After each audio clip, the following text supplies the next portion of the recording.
तारीख के सफ़ों पर कुछ लोग ऐसे होते हैं जो सिर्फ अपने दौर तक महदूद नहीं रहते, बल्कि आने वाली नस्लों के लिए भी एक मिसाल बन जाते हैं। खालिद बिन वलीद उन्हीं चंद नामों में से एक है। आज दुनिया उन्हें सॉर्ड ऑफ अल्लाह के लक़ब से जानती है, लेकिन इस अजीम लक़ब से पहले भी खालिद बिन वलीद एक ऐसे जंगजू थे जिनकी मिलिट्री सोच अपने वक्त से काफ़ी आगे थी। ये कहानी सिर्फ तलवार की नहीं है, बल्कि स्ट्रैटेजी, प्लानिंग और बैटलफील्ड के उस ज़हनी खेल की कहानी है जहां एक फैसला पूरी जंग का रुख बदल देता है। खालिद बिन वलीद का ताल्लुक मक्का के मशहूर और ताकतवर काबीले बनु मखजूम से था। यह काबीला सिर्फ अपनी दौलत की वजह से नहीं, बल्कि अपनी फौजी जिम्मेदारियों की वजह से भी मशहूर था। मक्का की हिफाजत, जंग के वक्त लश्करों की क़यादत और घोड़ सवारों की खास ट्रेनिंग, ये सब जिम्मेदारियों बनु मखजूम के हवाले थी। इसीलिए इस काबीले का हर बच्चा बचपन से ही वॉरियर बनने के लिए तैयार किया जाता था। खालिद बिन वलीद के वालिद वलीद बिन मुगीरा अरब के सबसे अमीर और बाअसर लोगों में शुमार होते थे। इस अमीराना और ताकतवर माहौल में खालिद बिन वलीद ने कभी गरीबी या कमजोरी नहीं देखी। लेकिन उनकी असल ताकत पैसा नहीं था, बल्कि वो सख्त ट्रेनिंग थी जो उन्हें बचपन से दी गई।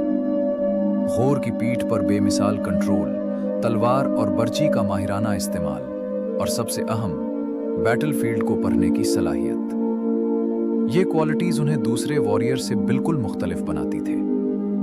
इस्लाम के इब्तिदाई दौर में जब कुरैश और मुसलमानों के दरमियान तनाव बढ़ता चला जा रहा था, खालिद बिन वलीद कुरैश की तरफ से जंगों में शामिल हुए। उस वक्त तक उनका नाम एक बेदार, होशियार और दूरांदेश फौजी कमांडर के तौर पर मशहूर हो चुका था।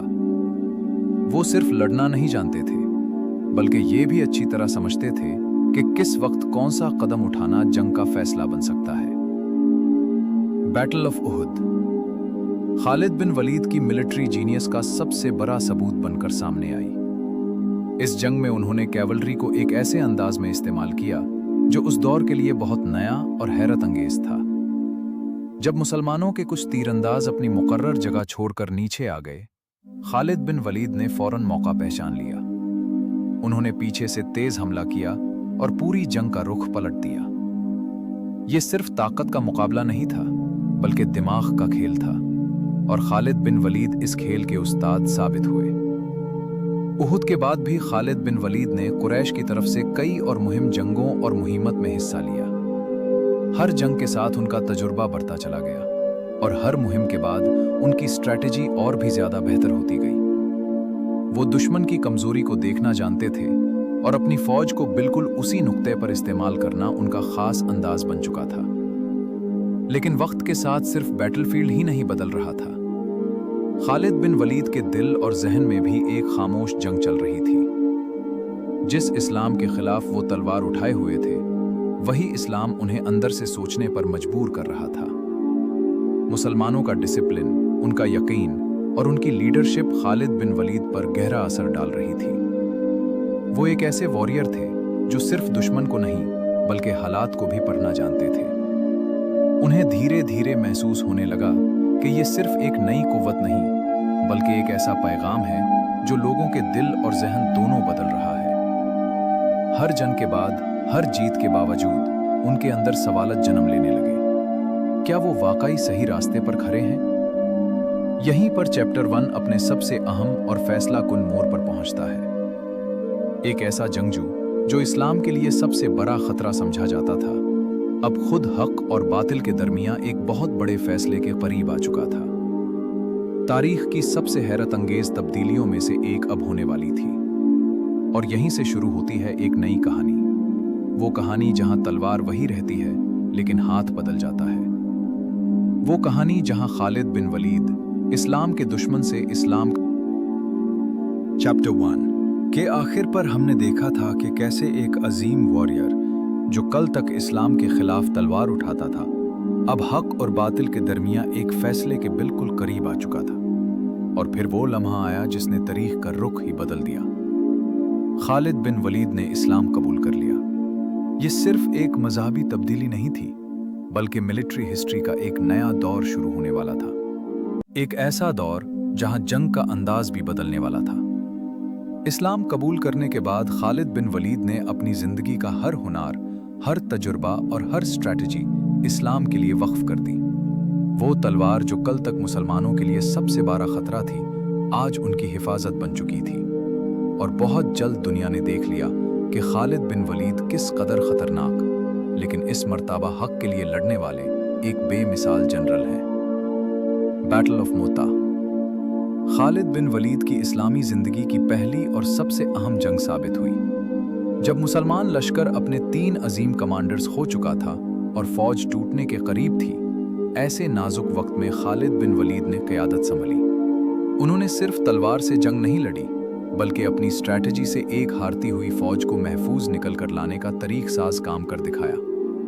अपनी फौज की पोजीशंस को बार बार तब्दील करके उन्होंने दुश्मन को ये गलत तसुर दिया कि मुसलमानों को नई मदद मिल चुकी है।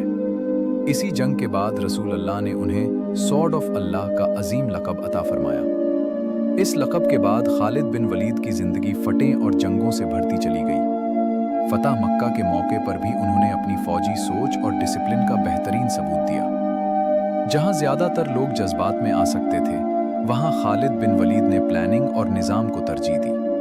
उनका मकसद खून खराबी नहीं, बल्कि अमान और स्टेबिलिटी कायम करना था।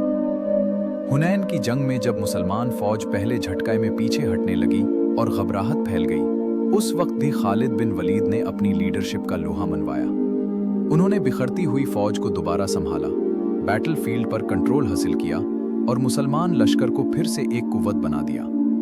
ये उनके तजुर्बे, हौसले और दूर अंदेशी का नतीजा था कि जंग का पलड़ा दोबारा मुसलमानों के हक में झुक गया। सबसे हैराकुन और तरीक साज मुहिम खालिद बिन वलीद की बिजंटीन और पर्शियन एम्पायर्स के खिलाफ जंगें थीं। उन्होंने छोटी छोटी फौजों के साथ ऐसी बारी बारी सल्तनतों को हिला कर रख दिया जिनका तसव्वुर भी मुश्किल था। डेजर्ट मार्च जैसी बेमिसाल स्ट्रैटेजी, जहां खालिद बिन वलीद ने रेगिस्तान को सीधा क्रॉस करके दुश्मन पर अचानक हमला किया, आज भी दुनिया की मिलिट्री एकेडमीज में पढ़ाई जाती है। वो हमेशा वहीं से हमला करते थे जहां से कोई सोच भी नहीं सकता था। इतनी फतेह, इतनी जंगैन और इतनी अजीम कामयाबियों के बावजूद खालिद बिन वलीद के दिल में कभी हुरूर पैदा नहीं हुआ। जब उन्हें फौजी क़यादत से हटा दिया गया, तब भी उन्होंने कोई शिकवा, कोई शिकायत नहीं की। वो एक आम सिपाही की तरह जिहाद में शामिल रहे। उनके लिए ओहदा या पावर अहम नहीं थी, अहम सिर्फ हक और अल्लाह का दीन था। खालिद बिन वलीद की जिंदगी का सबसे हैराकुन पहलू उनकी वाफत है। एक ऐसा जनरल जिसने अपनी पूरी जिंदगी बैटलफील्ड में गुजारी, जिसके जिस्म पर जख्मों के निशान थे, लेकिन मौत उसे कभी जंग के मैदान में नसीब ना हुई। वो अपने बिस्तर पर वाफत पा गए। ये तारीख का एक अजीब फैसला था, लेकिन शायद इसमें भी एक गहरी हिकमत छुपी हुई थी। आज जब हम खालिद बिन वलीद का नाम लेते हैं, तो हम सिर्फ एक जंगजू को याद नहीं करते, हम एक ऐसे इंसान को याद करते हैं जिसने अपनी पूरी जिंदगी हक के लिए बदल दी। जो कल तक इस्लाम का सबसे बड़ा दुश्मन था, वही इस्लाम का सबसे मजबूत सिपार बन गया।